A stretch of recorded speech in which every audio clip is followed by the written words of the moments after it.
would you like to improve your health and keep your family safe? You're listening to the Healthy Home Hacks Podcast, where we firmly believe enjoying optimal health shouldn't be a luxury. Healthy Home Authorities and husband and wife team Ron and Lisa will help you create a home environment that will level up your health. It's time to hear from the experts. Listen in on honest conversations and gain the best tips and advice.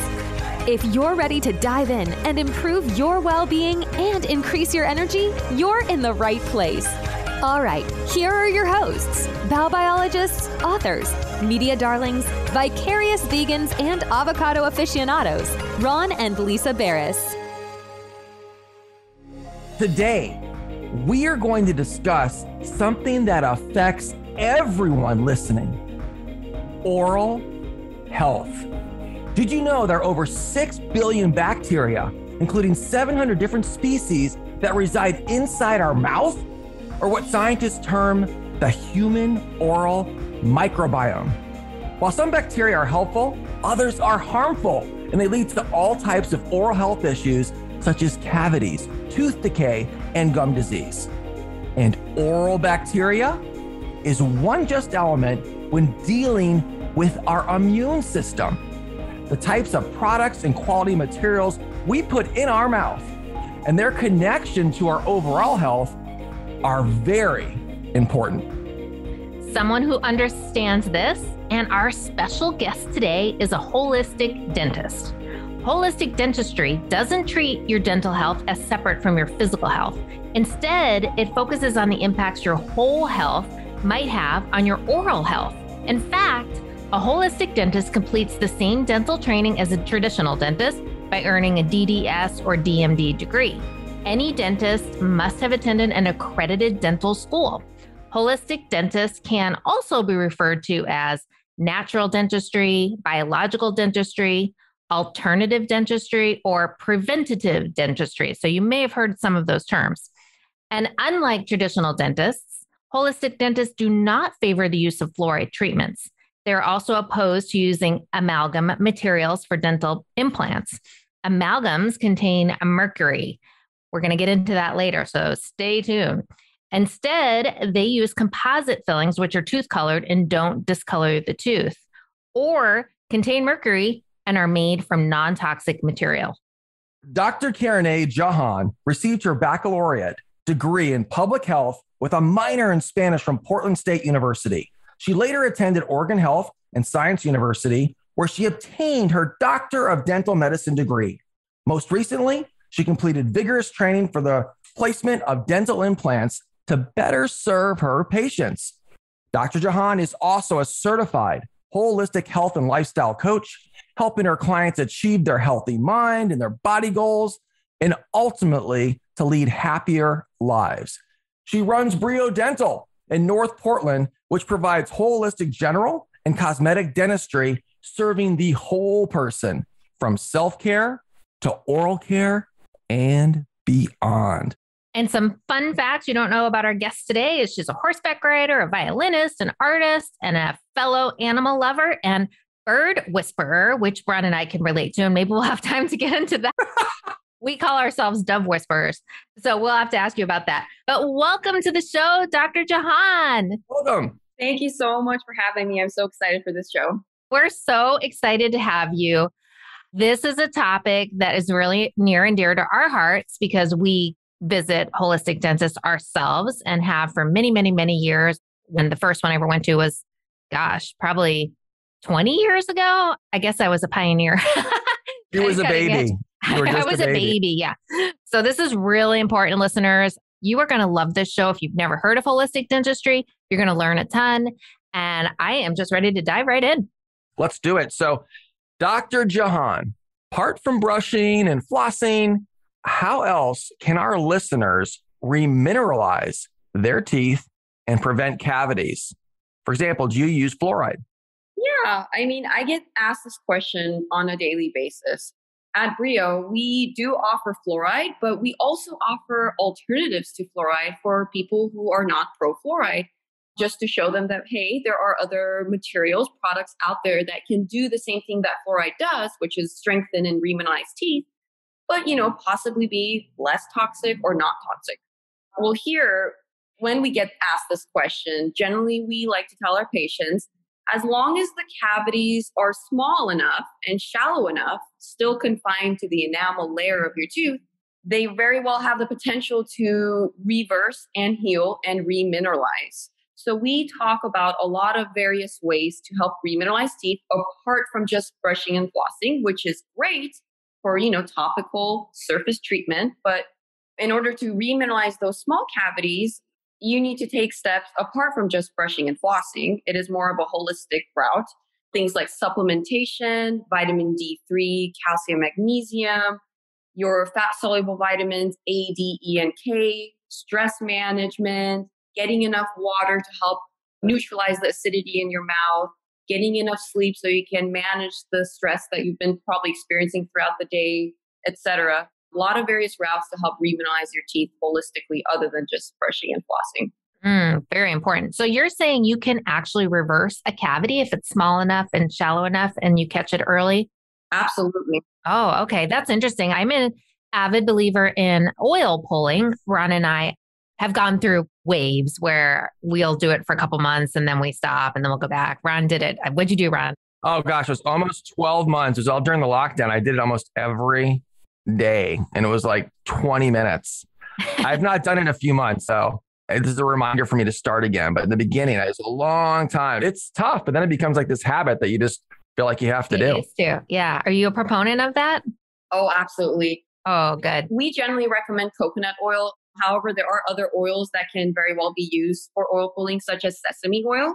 Mm-hmm. Sesame actually has natural fluoride in the seeds. Oh, so really? Rinsing and swishing around sesame oil will actually almost do the same thing as, let's say, a toothpaste will do if you're brushing your teeth with a toothpaste that has fluoride. But we generally like coconut oil, and that's the one that we advocate most because coconut is a natural antibacterial, which it actually bonds to the lipid or outer membrane of the bacteria in your mouth, which are also made of lipids. So oil attracts oil, lipid attracts, and they bond. And therefore, when you're swishing and spitting it out, you're literally pulling out the bacteria from underneath your gums and basically disposing of them. So we're a huge advocate of coconut oil. Also, coconut oil will whiten your teeth if you use it chronically. Okay, I read that. Someone did a guest post on our blog at ronandlisa.com, and they talked about it helps with bad breath, it whitens, obviously gets rid of plaque and all that. And I had done some research.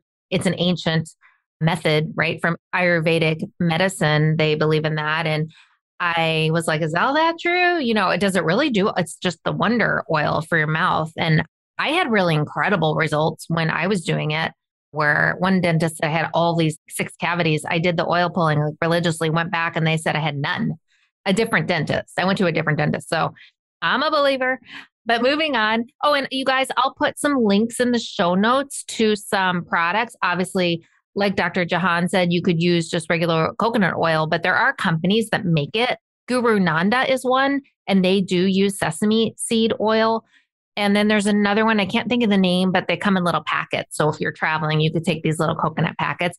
I don't know why you want to spend all the money on paying for these premiums. They do have some essential oils in them, but the coconut oil is very inexpensive and you can just do that. That's a great point. I had a quick question for Dr. Jahan. So I've heard different things about how long the duration should be for this coconut oil pulling. Maybe was I doing it too long every day for 20 minutes? Did I only need to do it for 5 or 10? No, 20 minutes is actually great. A common misconception people think about oil pulling is that, oh my gosh, I have to be swishing around with this oil in my mouth for a full 20 minutes. Well, that's not necessarily true. All you really need is like a half a teaspoon, really. Yeah. You just be washing dishes, vacuuming, running chores, and having that in your mouth. You can use your tongue to just kind of get it into all the crevices.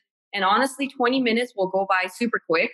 Yeah. But as long as my patients keep it in there for at least 5 minutes, I'm happy with that. Oh, okay. It still lubricates their mouth and it's still providing some form of benefit for them as well. Okay, that's really good to know because anybody can do that. Wake up in the morning because you're supposed to do it before you brush your teeth, right? It's the first thing you're supposed to do is what I read. Yes. Yeah, okay.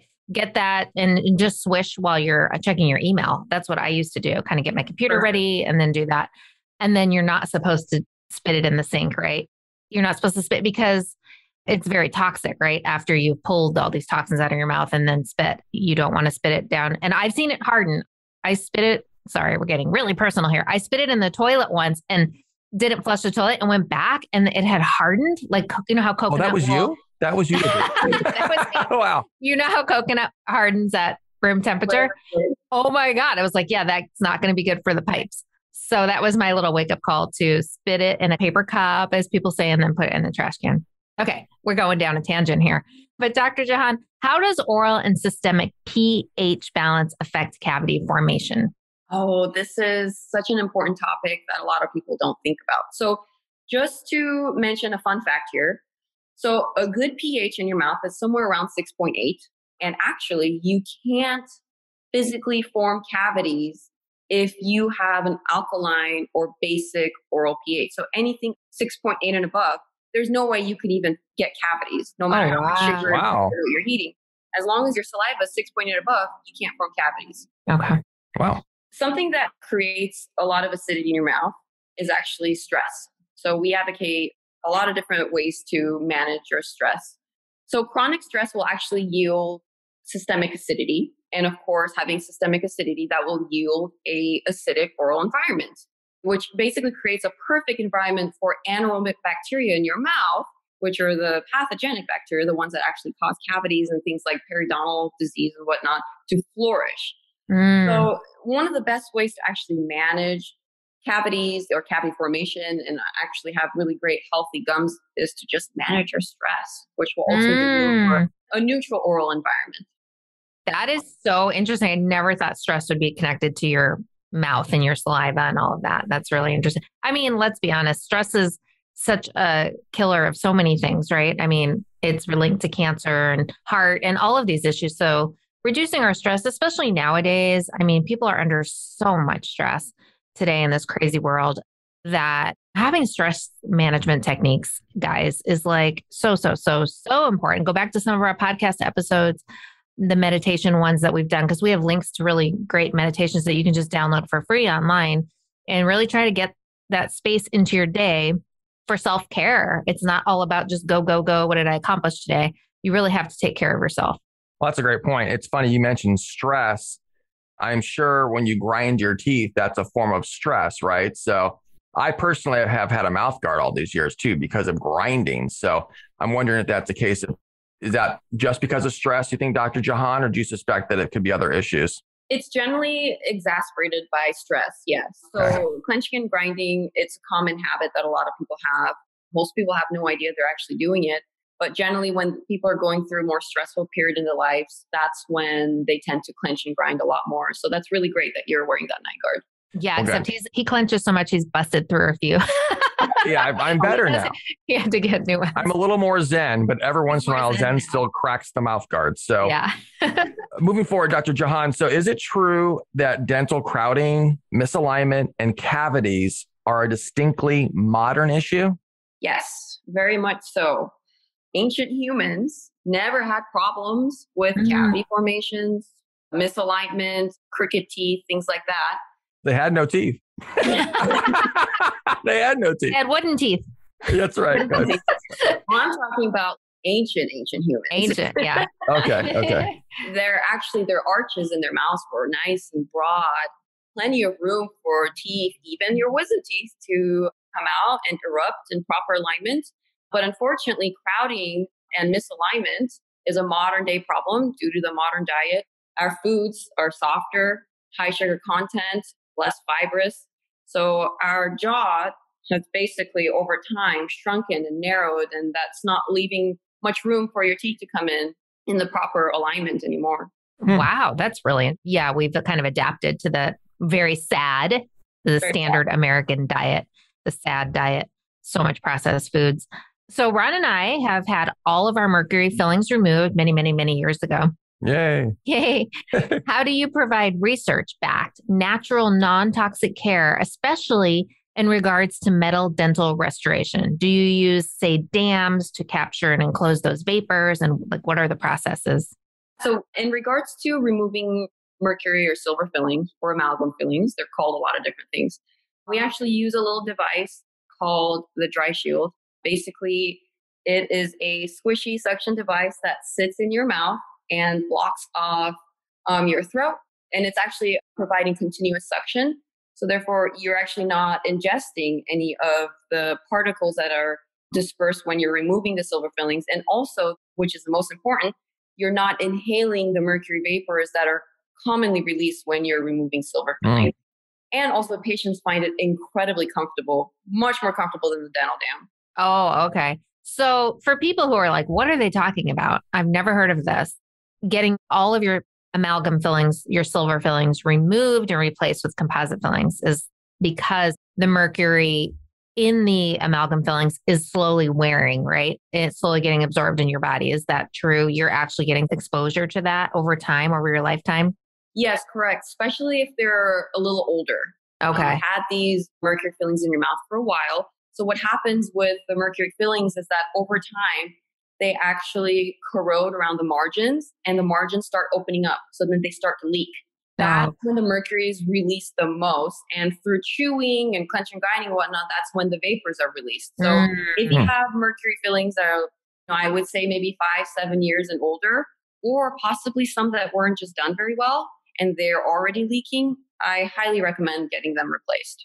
Yeah. And the white ones look so much better, let alone the health aspect of it. They actually, I mean, you smile and you don't see all that crazy metal. Oh, absolutely. And they're actually a lot healthier for your teeth as well, because mercury fillings, they are just mechanically retained. It's almost like just putting together two puzzle pieces. Whereas the tooth color fillings, there's actually a chemical bond that basically makes the material homogeneous with your own tooth structure. So it's a lot more biocompatible and just a lot healthier for your teeth as well.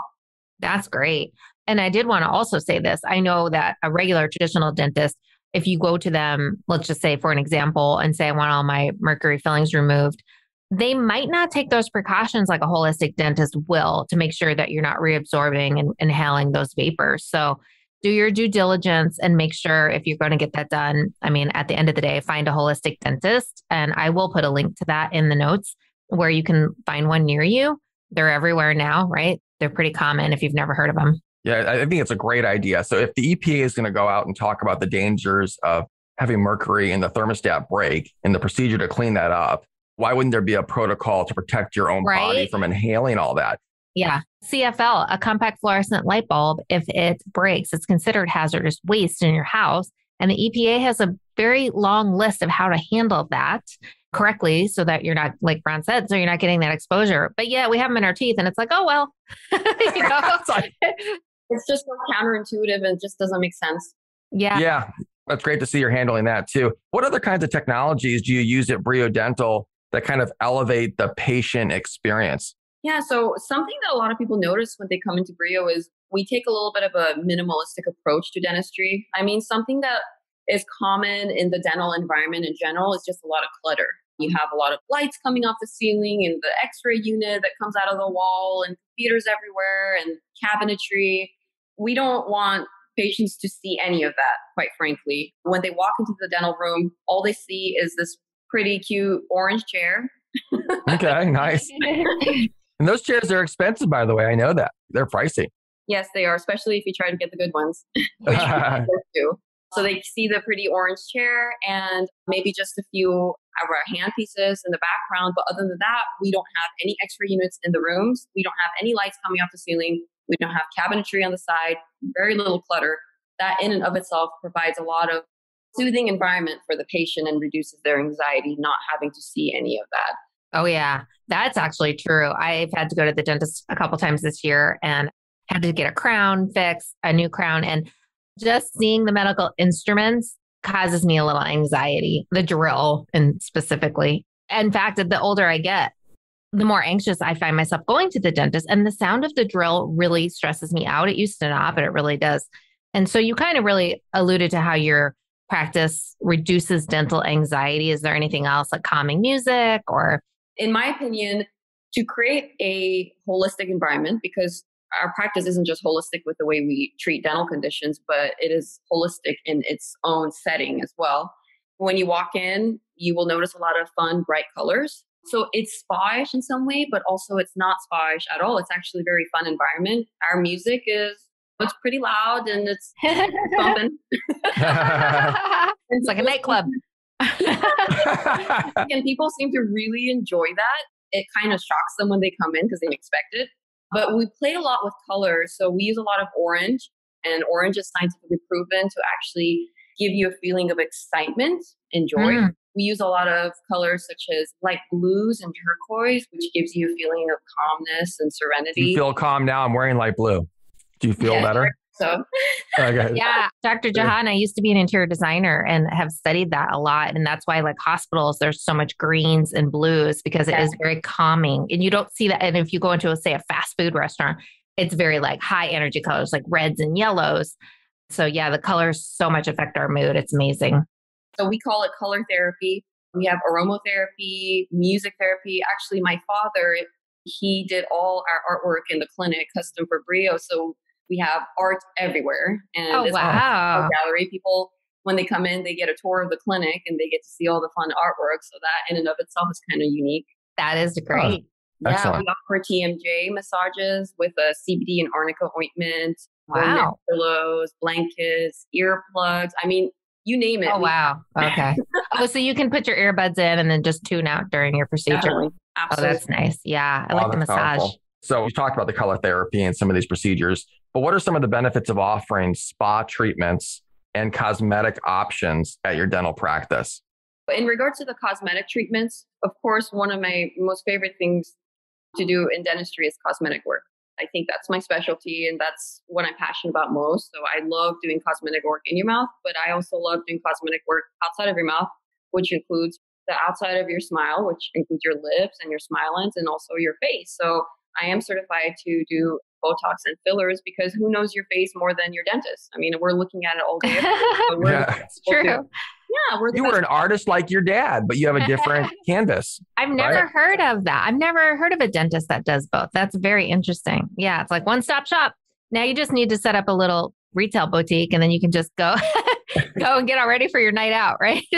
Exactly. Oh my gosh. Well, we had an integrative physician, Dr. Keneally, on our podcast. Listeners, that's episode number 19, which is amazing. You don't want to miss that one.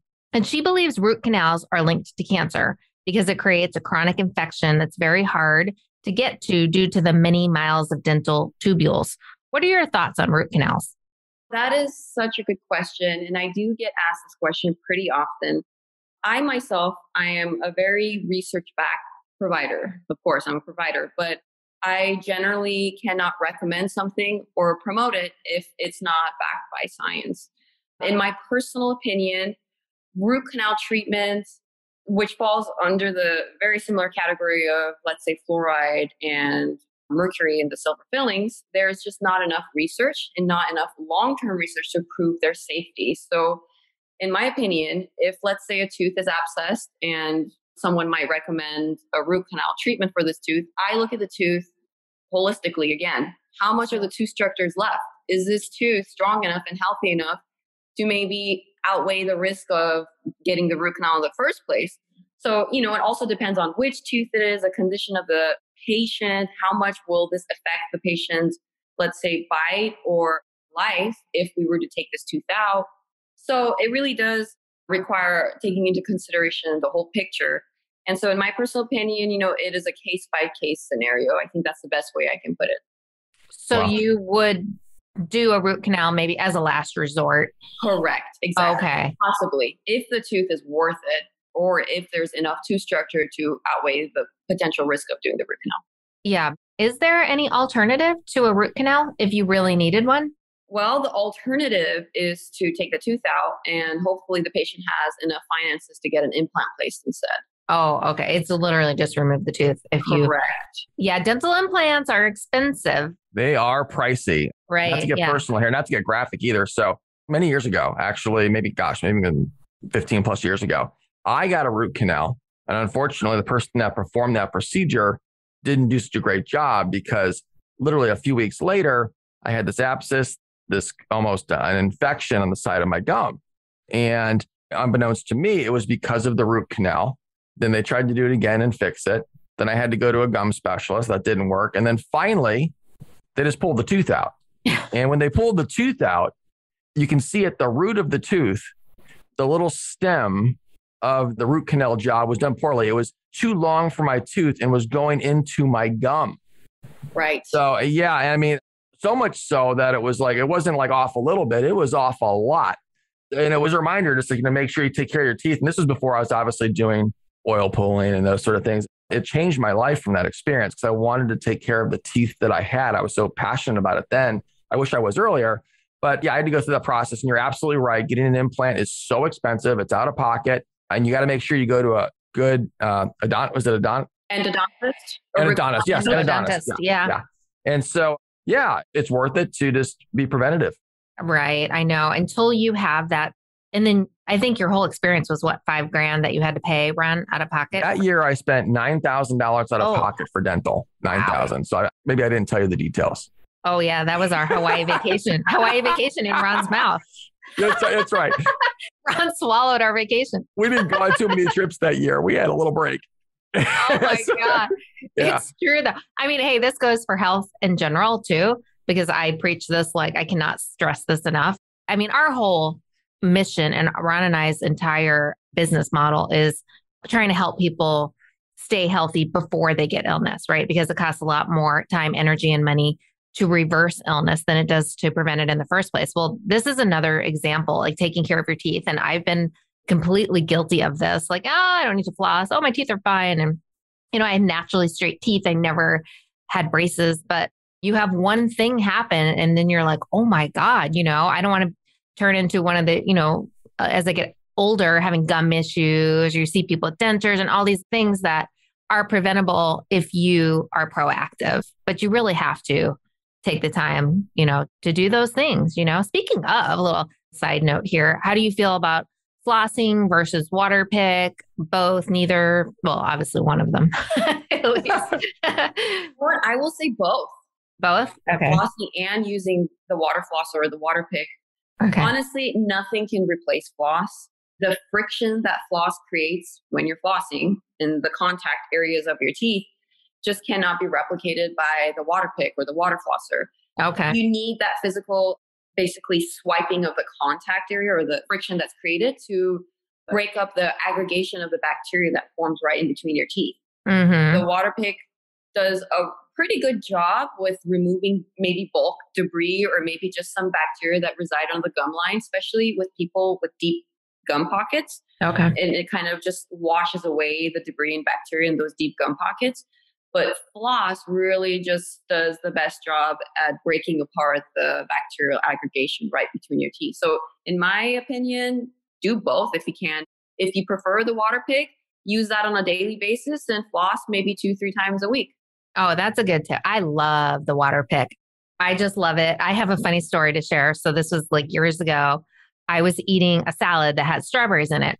And I guess one of the little tiny strawberry seeds found its way under my tooth somewhere in my gum. I don't know where it was, somewhere where it was causing so much pain. It was like excruciating. It's a little tiny seed.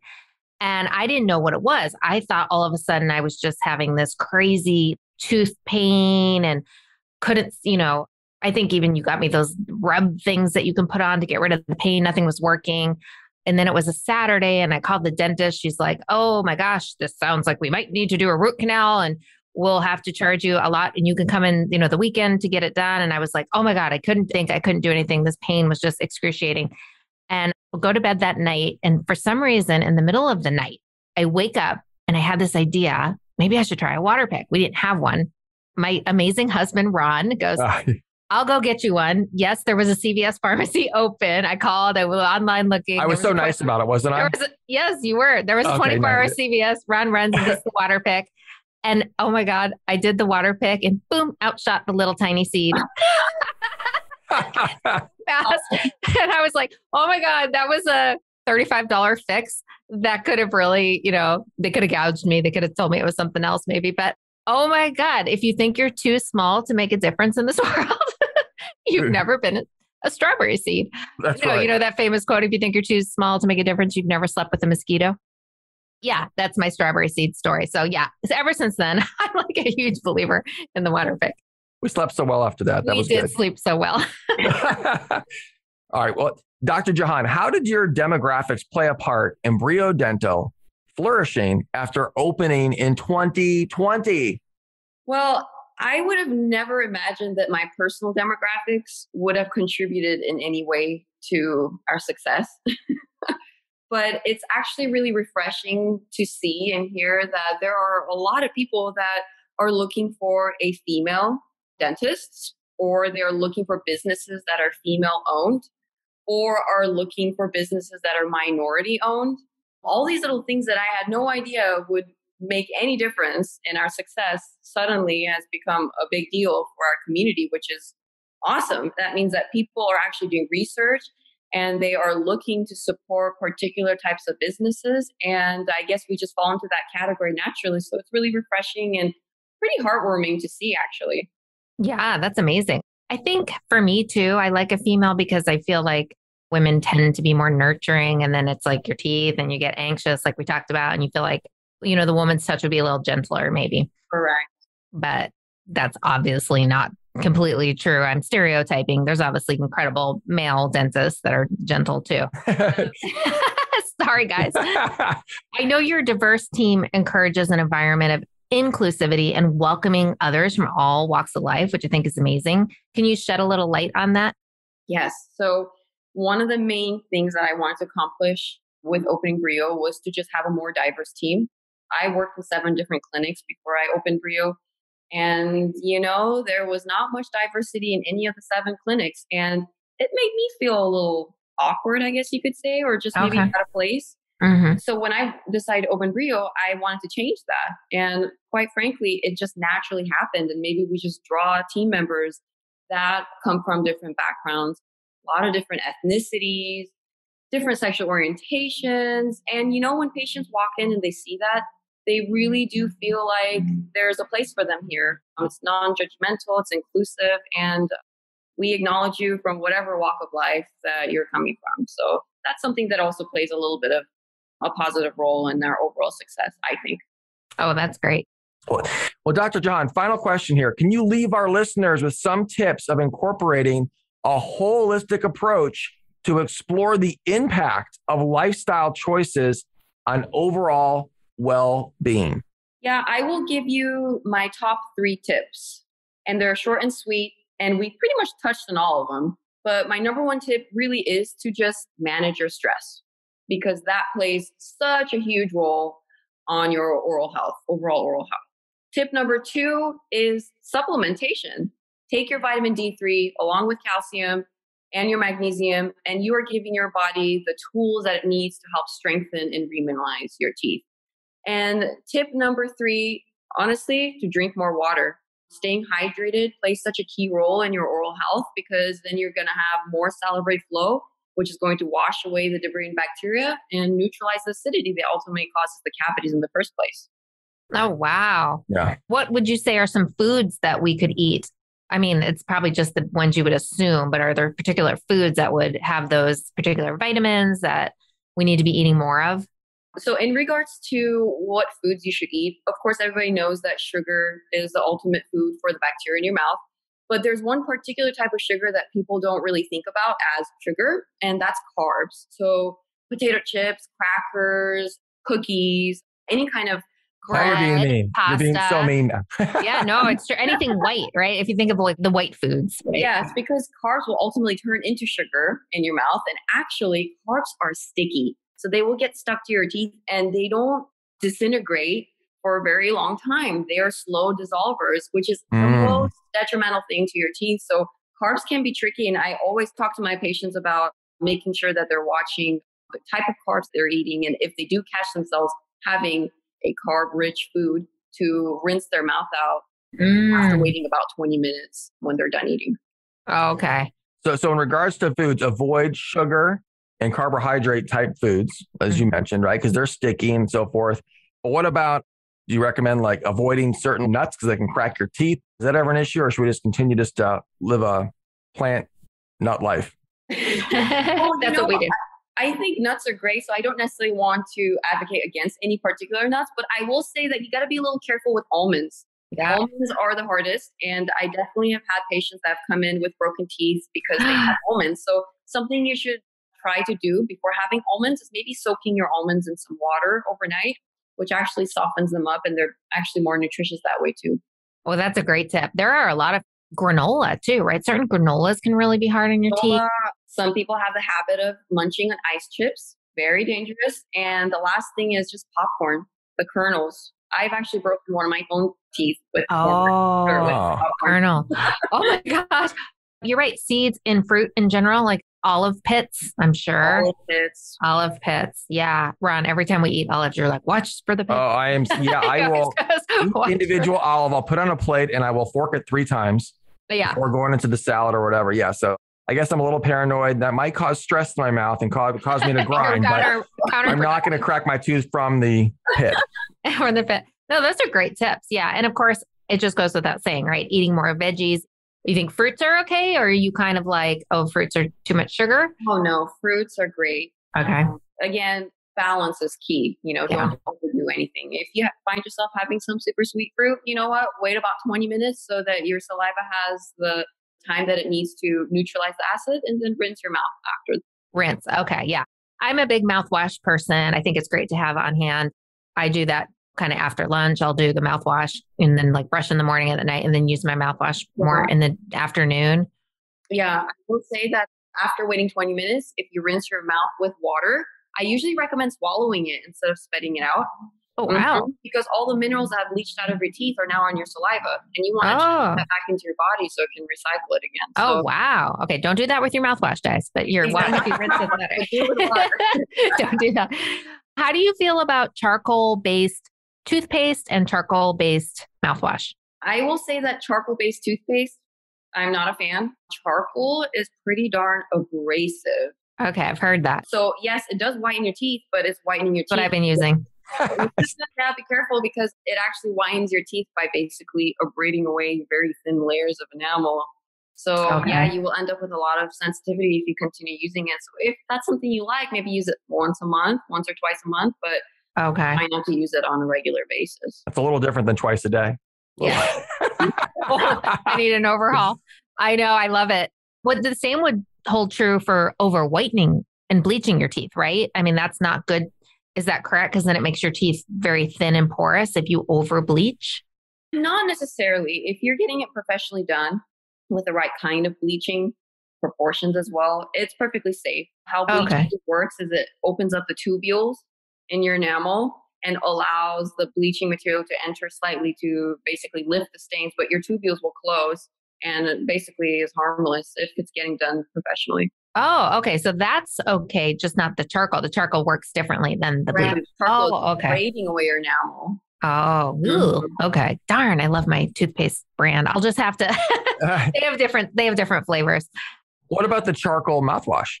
Yeah. Same thing. She said fine. Yeah. Oh, it is? That's fine. Yeah, okay.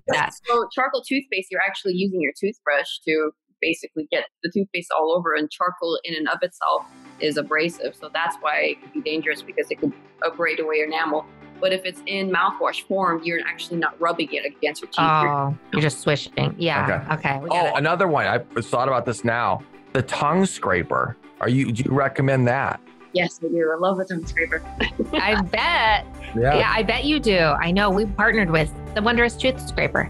Wondrous, Ron, is that the right name? I think I'm saying it right. I believe that is. And they went to great efforts to make sure that everything within the creation of that tool and product, or that instrument, I should say, was sustainable and healthy, and they used all the right makeup to make that a great product. I know people get grossed out about, I have to be honest, I don't do it. I don't know why. I probably just have a preconceived notion like, ooh, I don't know, scraping my tongue. But of course, like we have so much bacteria on our tongue, we would want to do that, right? But do you find that people get weirded out about it? I mean, sometimes it can cause a little bit of a gag reflex for a lot of people. Okay. Just to train your body to use it. But I mean, it's just another great way to reduce the overall bacterial load in your mouth. Yeah. And it also freshens your breath, so why not? Yeah, right. Nothing worse than halitosis. No. And that's the big thing about her tongue scraper. It's all about reducing that. And eek. Yeah. So we don't want bad breath. Oh my gosh. So many questions. This has been really interesting. I've learned a lot. I hope you guys have too. Thank you for joining us, Dr. Jahan. It was so fun and so informative.